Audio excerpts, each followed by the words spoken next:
Hey everybody, this is Matt. I'm making a new Heroclix video, and this is for the July monthly Organized Play prize kit, the Defenders.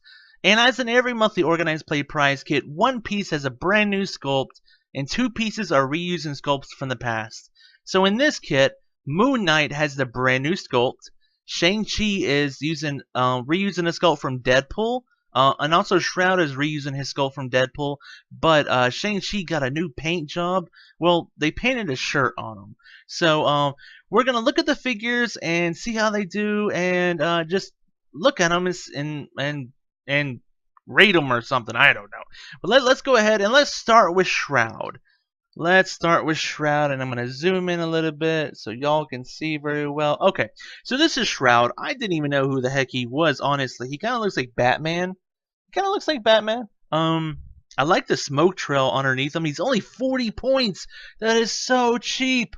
Let's look at his card for a second. Okay, so he has improved movement, see through darkness, hindering. So he can move through hindering without any issues. His keywords are Heroes for Hire, Martial Artist, Mystical, and Night Shift. Night Shift is pretty interesting. You don't see that a lot. Mystical, Martial Artist, that's some good keywords. Heroes for Hire, that's good. He has a trait, Darkness Envelops. When an opposing character occupies one of Shroud's smoke cloud markers and is adjacent to two other of Shroud's smoke cloud markers, that character modifies its attack value by -1. Okay, so already the newest wording with smoke cloud is if you put down smoke cloud underneath your opponent, or if they're whenever they're trying to make an attack and they're within your smoke cloud, they get -1 attack. So what this darkness envelop ability would do would stack. So they would get the -1 attack for being in your smoke cloud, and then this would also give them another -1 attack if they're in your smoke cloud and adjacent to two other of the smoke cloud tokens that Shroud generates. So if they had a 13 attack, which is godly, they'd only have an 11 attack, which would be pretty freaking cool, dude. For a 40-point piece, that's kind of cool. So let's see, as has a special attack power, the Creeping Darkness. Once per turn, Shroud can use Smoke Cloud. Well, yeah. When he does, he may place up to 9 hindering token markers? What? Normally, you place 6. If at least one marker is placed adjacent to him, or he may use it as a free action, but only to place a hindering terrain marker in his own square, and up to 2 hindering terrain markers, each in an adjacent square. Okay. So he can use Smoke Cloud. Period. So he can just do the 6 smoke cloud. Basically means it has to be within his range, minimum 4. So 4 squares out, he could put 6 tiles. That's one option.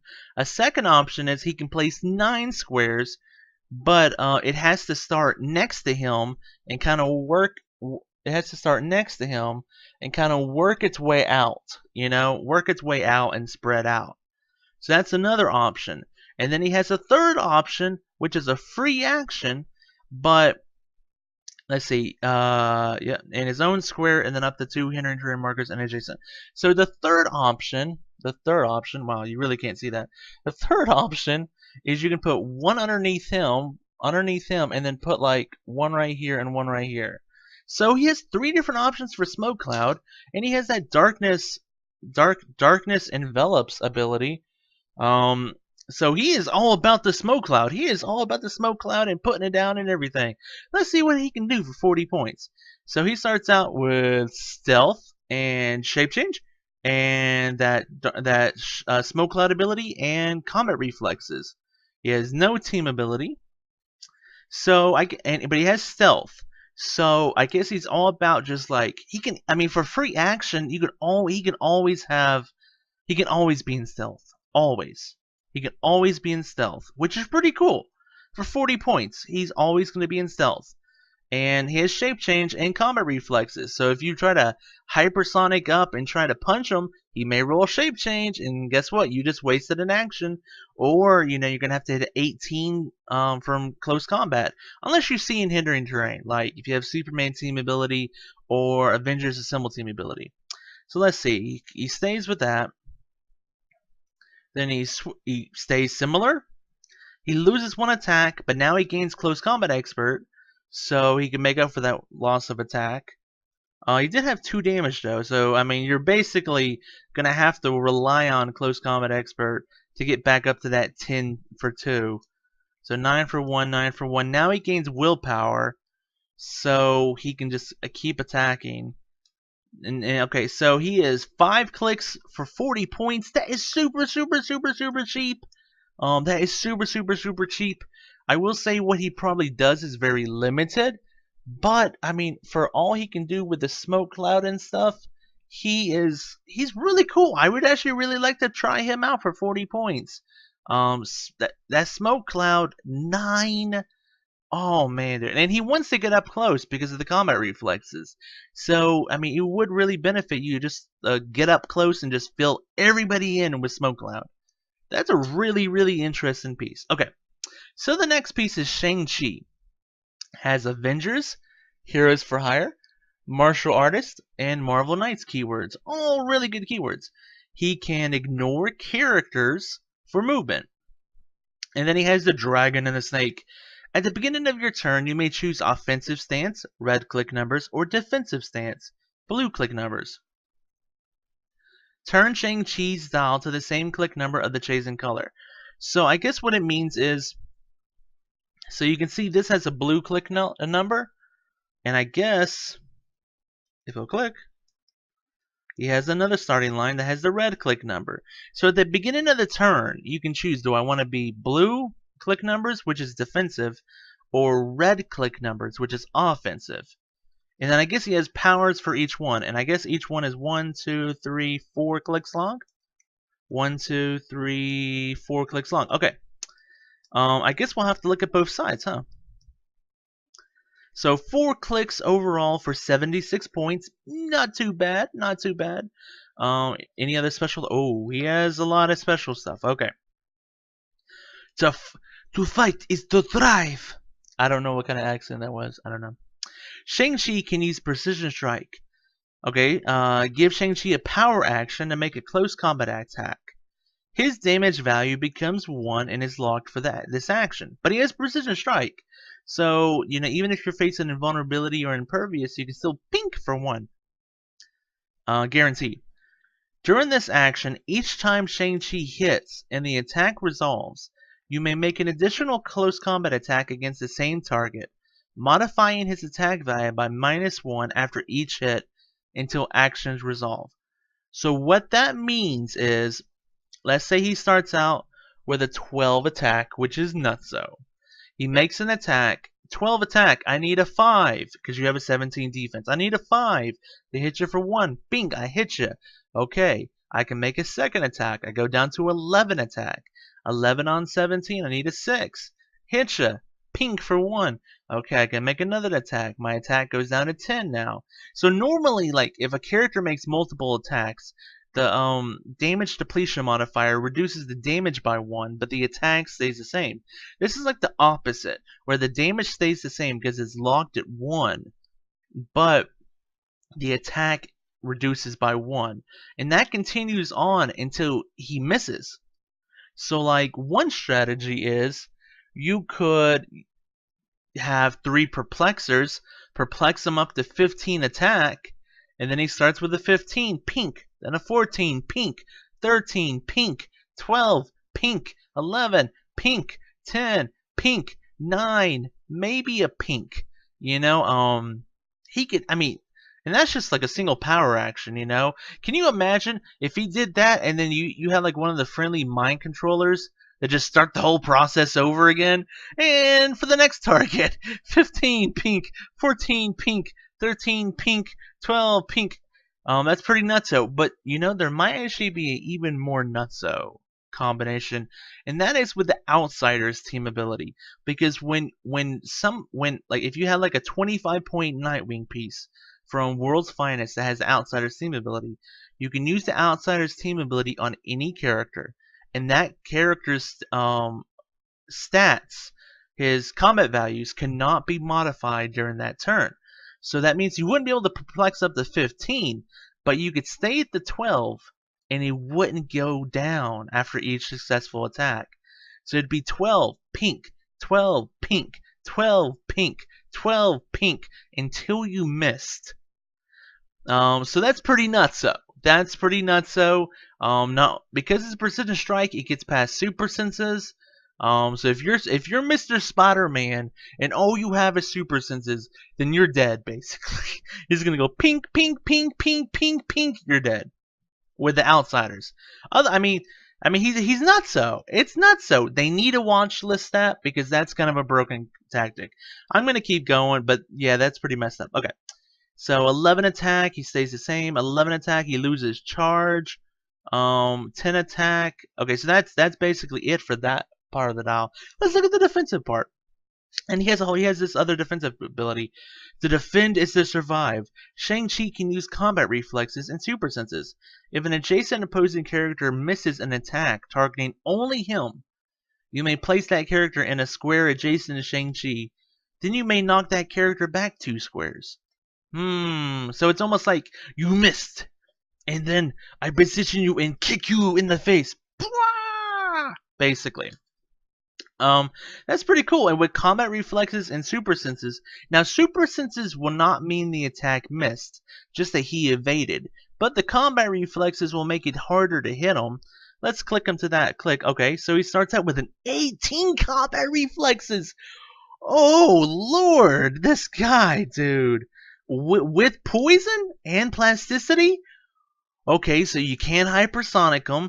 You don't want to get up close because he's going to poison you. What's cool about it is he could poison you, and then at the beginning of the turn, switch over to the offensive dial, and then just pink, pink, pink. Dude, that's so crazy. 18 combat reflexes. What the heck, dude? At the 20 defense if you try to punch him. Okay, he loses 1 attack in defense. Okay, he's lost 2 attack. He doesn't care at this point. On his lowest click, he has a 19 close combat. And he's just like, get up next to me and keep missing. I'm gonna keep poisoning you. What's weird is you really wouldn't want to kick him away if you had the poison though. That's the only weird part. I gotta go on to Moonknight. I spent too much time on Shang-Chi. Man, that piece is nuts! Okay. Moonknight. He can move through hindering and elevated freely. Okay. He has a trait, Cycles of the Moon. At the beginning of your turn, remove a moon token from this card, and if you can't, place a moon token on this card. If there's a moon token on this card, modify Moonknight's combat values by +1, and he can use willpower. So basically, it's going to be like, the beginning of the game, he's going to start out with a moon token, then he's going to lose the moon token. Then he's going to get the moon token, then he's going to lose the moon token. Think about like one phase the sun is out, so he doesn't have the moon token. Then another phase the moon's out. It's like daytime and nighttime, daytime and nighttime. That's really interesting. And it's going to be really interesting to try to keep up with it, Oh, did he have the moon token last turn? Do I need to give it to him? It's gonna be kind of interesting. He also has a special movement. Moonknight can use charge, running shot, and stealth. Wow, those options are crazy. And then everything else. Let's look at his keywords. Avengers, Heroes for Hire, Martial Artist, Marvel Knights, Mystical, and Soldier. Wow, dude, Martial Artist, Mystical, and Soldier? Man, he can fill out so many generic theme teams. He is 75 points, which it's hard to see, but you can see 75 points. So he's economical. So he has that charge, running shot, and what is it? Stealth. Wow. And he has improved movement hindering, so he can just sit in stealth. And when the time is right, run and shot out of there. He can charge, exploit, and if he has the moon token, he'll have 11 attack, 3 damage, exploit. Keeps that up. Okay, now he still has the charge and the running shot, but now he has precision strike. So at this point, I think it'd almost be better the running shot precision strike. But if he really wanted to, he could charge, punch somebody, and next turn close combat expert them. Close combat expert with the moon token could be nuts, dude. The moon token can take him up to 3 damage, and then he could close combat expert and go up to 5 damage. Oh man, and ignore your super senses for the punch? Dang, dude. So now he's combat reflexes. He's like, I'm definitely committing to be close combat now. And sidestep. Oh, and now he's like, blades. Okay, the blades is interesting. It won't combo with the moon token, but it's interesting. I mean, he is 5 clicks long for. Oh no, he has a six click. Wait, don't tell me. He has a 7th. Don't tell me. Okay, he has 7 clicks. What? 7 clicks for 75 points. Holy flip holy. Holy flip holy, dude. 7 clicks for 75 points. Wow, I thought it was gonna end on the 5th click. I was like, oh, that's an interesting dial. Nope, 6th click. Oh, that's an interesting dial. 7. What? 7 clicks, dude. Really economical. You can regenerate back up. I will say I'm not a big fan of the blades. I mean, it will help out your attack if you have the moon token. But I mean, with the moon token, you go up to 3 damage. I mean, do you want to risk rolling a 1 or a 2 and doing less damage with blades? I don't think so. If I have 3 damage, I'm probably going to be going for 3 damage unless I need to do 5 and 6 to KO you. And you're a huge enough threat, you know. And with regeneration, you're usually going to be bouncing right back onto these Blades, Claws, Fangs clicks. So, I mean, he's definitely difficult. He stays 18 defense up close, you know, even at his weakest point. So that's nice. I mean, honestly, the moon token mechanic is really interesting. He's very economical. 7 clicks for 75 points. I mean, honestly, all 3 pieces are really, really cool. They are really. I mean, Shroud is a really interesting smoke cloud piece. Very cheap. Shang-Chi is, I don't know. I don't know how to describe him. He's insane. Moonknight is really interesting. I really like the set. I really like this combination of pieces. And they add up to 200 points. Like, that's really interesting. It's like less than 200 points. It's like 191 points. That is really cheap for 3 pieces. You could throw in another 100 point piece to fill out a 300 point team with these pieces.